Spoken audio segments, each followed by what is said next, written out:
असद साहब, मैं आपसे जानना चाहूँगा सबसे पहले तो 28 फरवरी को जब अमेरिका ने ईरान पर अटैक किया, फौरी तौर के ऊपर अब नाय हुर्मुज़ बंद हुई, तो जिसके नतीजे में खाम तेल की सप्लाई और पेट्रोलियम मसनूआत की सप्लाई बुरी तरह से मुतासिर हुई।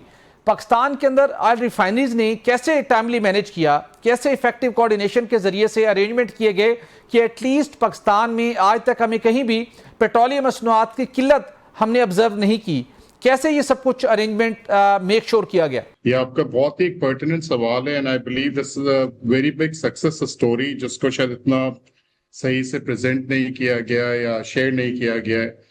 देखें, क्लोजर हो गया 28 फेब को, जैसे आपने बताया। इस क्लोजर को भी समझने की जरूरत है कि किसी भी मिडल ईस्ट की वॉर में ये पहले कभी भी स्ट्रेट ऑफ हॉर्मुज़ बंद नहीं हुआ था। ये पहली दफा है हिस्ट्री में कि स्ट्रेट ऑफ हॉर्मुज़ बंद हुआ। स्ट्रेट ऑफ हॉर्मुज़ की इंपॉर्टेंस ये है कि यहाँ से तकरीबन 15 to 20% ऑफ ग्लोबल सप्लाईज जाती हैं जी। अगर ग्लोबल सप्लाईज में 1-2% की डिसरप्शन आ जाती है तो मार्केट्स फ्लक्चुएट करने लगती है। 15-20% एक बहुत ही बड़ा नंबर था और इसी की वजह से प्राइसेस भी बहुत बढ़ना शुरू हो गई। एक आपने देखा होगा क्रूड ऑयल $69-70 का था 28 फेब को, और यही क्रूड ऑयल $167 अ बैरल, जो कि हाईएस्ट ट्रेडेड प्राइस थी किसी भी क्रूड के at that point in time, वो भी हो गया मार्च के हिस्से में। बिल्कुल। अब इसमें हमारी रिस्पांस तो डिसरप्शन तो आ गई, सप्लाईज बंद हो गई। हुकूमत की और इंडस्ट्री की रिस्पांस को देखने की जरूरत है कि जैसे आपने बताया कि बराबर या पड़ोसी मुमालिक में या रीजनल मुल्कों में मसले आए, हमारे यहाँ नहीं आए।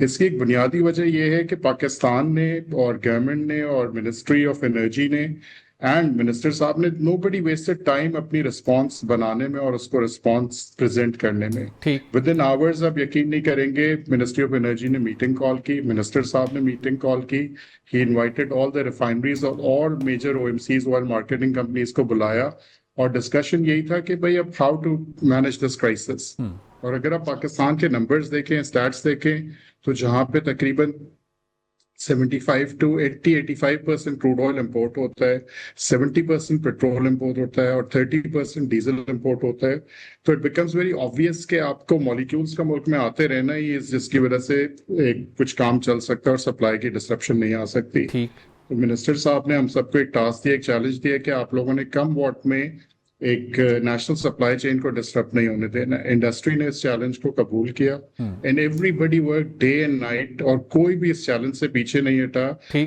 और इस चीज को हमने इनेबल करने के लिए दिन रात की मेहनत की। इसमें मेहनत का एक पॉइंट ये है कि क्रूड की सप्लाई तो बंद हो गई थी, हमारे कॉन्ट्रैक्ट के कार्गोस बंद हो गए थे, हमने स्पॉट पे परचेजेस की, हमने हायर प्रीमियम पे किए, फ्रेट 10 गुना बढ़ गया था, इंश्योरेंस बहुत बढ़ गई थी, वॉरस प्रीमियम 10 गुना बढ़ गया था। स्टिल द इंडस्ट्री कोई भी पीछे नहीं था और सबने ये रिस्क लिया कि हमें किसी भी तरह नेशनल सप्लाई चेन को इंटैक्ट रखना है और मॉलिक्यूल्स लेकर आने। एंड अल्लाह का बहुत शुक्र है कि we were successful in formulating that response. बिल्कुल ठीक। असद साहब, आपने बताया कि कितना आपने रिस्क भी लिया और सप्लाई चेन को इंटैक्ट भी रखा, लेकिन यहाँ पर बात की जा रही है कि पाकिस्तान की ऑयल रिफाइनरियों ने बड़ी अबनॉर्मल प्रॉफिटिंग की है, उन्होंने बड़ा फायदा इससे उठाया और हुकूमत उनका प्रॉफिट को मजीद कम करना चाहिए। इसमें सर किस हद तक सदाकत है और ट्रू पिक्चर है क्या?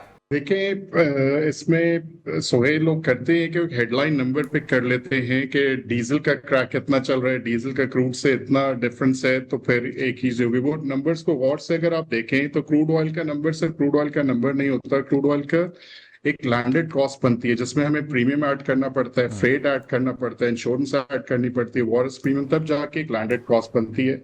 अगर आप लैंडेड कॉस्ट लें और डीजल की प्राइस लें तो डेल्टा जो आपको नजर आता है हेडलाइन नंबर में उतना ज्यादा नहीं बनता। सेकंड चीज ये है कि इस बात को समझना बहुत जरूरी है कि रिफाइनरी के मार्जिन इस तरह कैलकुलेट नहीं किए जाते। रिफाइनरी के मार्जिन का जो टर्म यूज करते हैं, ग्रॉस रिफाइनरी मार्जिन यूज किया जाता है। ग्रॉस रिफाइनरी मार्जिन में होता ये है कि जो आपके पास कुछ पॉजिटिव प्रोडक्ट होते हैं, पॉजिटिव मार्जिन प्रोडक्ट होते हैं, जो कि डीजल है, जैसे आप कह लें, पेट्रोल में बहुत ही कम मार्जिन होते हैं। इसी तरह नेगेटिव मार्जिन प्रोडक्ट भी बहुत होते हैं, जैसे फर्नेस ऑयल। अगर आप 40% डीजल बनाते हैं तो आप 40% फर्नेस ऑयल भी बनाते हैं, और फर्नेस ऑयल का मार्जिन एक सिग्निफिकेंटली नेगेटिव होता है। इसके अलावा ओन यूसेज एंड लॉसेज एक चीज होती है कि जब आप इसमें 100 बैरल एक रिफाइनरी में डालते हैं तो 100 बैरल निकल के नहीं आते और 100 बैरल नहीं बिकते, बल्कि 93, 94, 95 बैरल्स आपको आते हैं, तो उस 5% की भी आपको कॉस्ट बेयर करनी पड़ती है। तो आप सारी चीजों को कंसिडर करें तो कॉस्ट इतना या मार्जिन इतना ज्यादा नहीं रह जाता